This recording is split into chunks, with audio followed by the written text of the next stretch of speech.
Is your Chevy Traverse failing to connect to Apple CarPlay, leaving you without your maps and music? Statistically, 80% of infotainment connectivity issues are solved with a quick cable swap or a soft reset. Let us walk through the diagnostic steps to get your connection back online.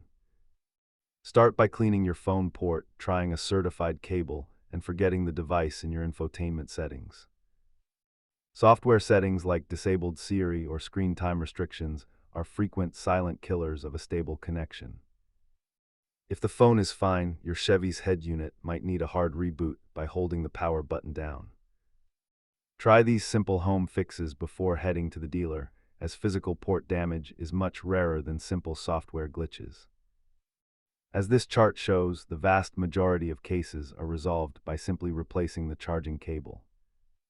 If you're still stuck, try resetting your iPhone's network settings, but remember this will delete your saved Wi-Fi passwords. Keep a high-quality cable in your glove box to avoid these headaches in the future. Always prioritize safety by performing these digital resets only while the vehicle is parked.